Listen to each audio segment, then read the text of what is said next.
Всем привет и добро пожаловать в Турцию на озеро Бафа, на котором расположен один из самых лучших и известных булдеринговых районов всей Турции.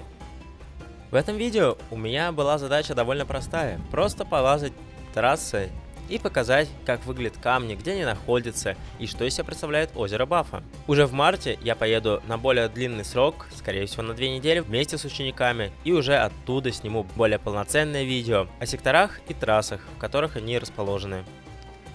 Когда я приехал в Бафу, я встретил Толю и Валю, которые подсказали мне, на каком болдеринге размяться. Сказали это 6C, по ощущениям мне показалось 6B, может быть B+, из-за того, что она была довольно грязной, и некоторые зацепки отламывались, а по факту оказалось вообще 6А+. Но, честно говоря, 6А+ она будет только в том случае, если ее почистить. Также особенность этого района в том, что гранит достаточно старый, и зацепки могут отламываться. Скорее всего, вы точно отломаете одну или две зацепки за поездку, а может быть и больше, из-за чего рельеф скалы меняется, и трассы могут как усложняться, так и облегчаться.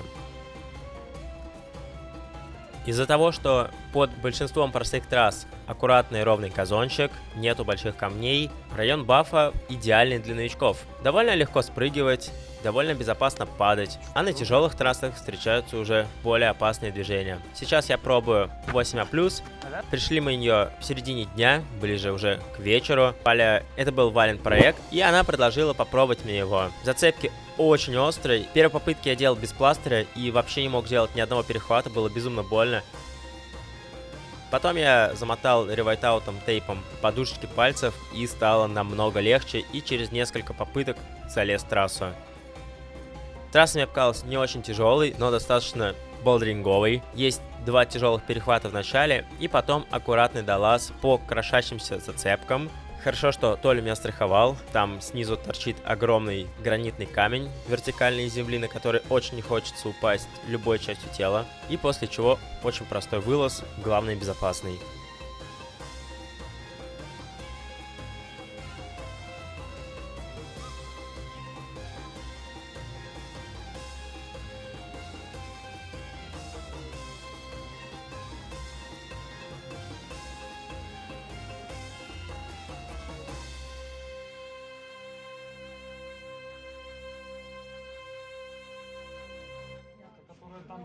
Я провел опрос в Инстаграме, и большинство задали вопрос, а как добраться до Бафы? На самом деле, есть много вариантов. Аренда машины достаточно недорогая в Турции, от 14 евро с full insurance, то есть если вы поцарапаете или слегка помнете машину, вы ничего не заплатите. Вы можете взять машину в Измире, в Бодруме, в Стамбуле и в Анталии. От Анталии до Бафы добраться вы сможете за 5-6 часов, по пути заехав в Памуккале. Там очень классные источники термальные. Из Стамбула по платной дороге ехать практически так же, 5-6 часов, в зависимости от скорости, с которой вы поедете. Самое близкое это Бодрум, час-полтора. И также от Измира можно добраться до Бафы за 2-3 часа. Несмотря на то, что в Турции достаточно много платных трасс, на них можно ехать намного быстрее, камер там нет, трафик тоже отсутствует. И не переживайте, если Google навигатор не подсказывает, что есть заправочные станции, на самом деле они есть, просто они новые, и их еще не добавили в карты. Помимо обычных классических трасс, которые невысокие и прикольные, в Бафе есть и хайболы. Один из них на видео. Лезу 6А, если начинать прямо, это будет пятерка С, а если еще правее, то 5Б. На самом деле, по ощущениям, она действительно несложная, но очень-очень страшно. Камень, что самое интересное, находится в 5 метрах от дороги, и это уже чей-то участок. Хозяева любезно разрешили мне пролезть несколько раз и снять, но вообще, к сожалению, этот камень закрыт для скалолазов, потому что он находится на частной территории. Внизу под камнем лежали удобрения, растут цветы, кусты, обычный болдер на даче. Местные рассказали, что все камни, которые находятся по правую сторону дороги, они находятся на общей территории, и там можно лазать. А слева частная, и, к сожалению, на камне пройти невозможно.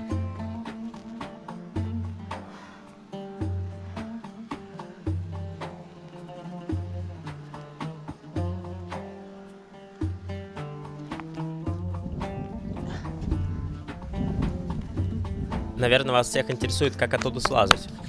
Это трудно. А вот одна из семерка, которая мне больше всего понравилась. В Москве дали бы ей, скорее всего, 6С. Вылаз достаточно сложный, а первая часть трассы по нависанию очень классная. Жмешь активнички, кладешь пятку, делаешь дохватку, уже ручка, слева ручка и аккуратный вылаз с накатом на пятку. Трасса интересная, а что самое важное, снизу идеально ровная площадка, на которую безопасно падать. И даже те, кто лазает 6С, могут ее попробовать, понасасывать, поработать над ней и, возможно, даже пролезть. Вместе с нами лазали ребята, и они сделали для себя First Ascent категории 7. Было очень классно смотреть на этим, потому что поначалу казалось, что вообще без шансов. Пару попыток, и он уже пролез половину трассы. Еще несколько попыток сделал, и в итоге за 30-40 минут залез в трассу.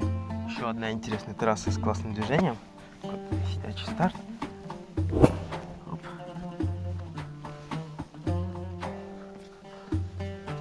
Трудно сказать точно, что за категория трассы. В гайдбуке это 5С, но по ощущениям на 6 оттянет. Достаточно длинное движение, на пятерках такое не встречается. И выкат не самый простой для тех, кто не имеет опыта лазания на скалах. Но также все самое тяжелое в начале, сверху очень простое лазание безопасное. Такие трассы мне очень нравятся. Ух ты! Я киска нашел.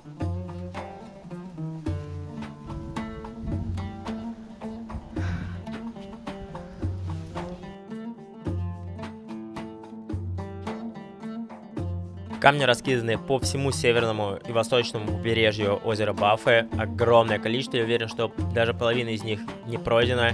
Очень много маленьких камней, по которым интересно было бы лазать новичкам. И очень много камней, по которым интересно лазать продолжающим, любителям и даже профессионалам. Очень красивая трасса, которую стоит лезть на закате, находится на возвышенности и с нее вид практически наполовину Баффе. Категория 6С очень неоправданная, возможно что-то отломали и трасса стала проще. По ощущениям это была 6Б, 6Б+, не очень комфортным падением, нужно 3 мата, чтобы прям чувствовать себя максимально комфортно, но трасса 5 звезд. Темнеет зимой в Баффе достаточно рано. Уже в 5-6 часов начинает сильно темнеть, солнце уходит за гору и становится резко темно. Поэтому световой день здесь короткий. Летом, к сожалению, лазать здесь невозможно, потому что температура достигает 30-40 градусов. Камень становится настолько раскаленным, что лазать по нему почти невозможно. Октябрь, ноябрь, декабрь, январь, февраль, март, апрель, начало мая. Но в мае уже 25-27 градусов и лазать дискомфортно. На тяжелых трассах лазать почти невозможно. Всем большое спасибо! Если вам понравился этот ролик, поделитесь им, тем самым вы поможете поддержать меня. Также можете подписаться на мой Patreon канал, там я публикую планы по ОФП, СФП, ЛФК и растяжке. Вся информация о выездах на моем сайте, ссылка в описании. Пока!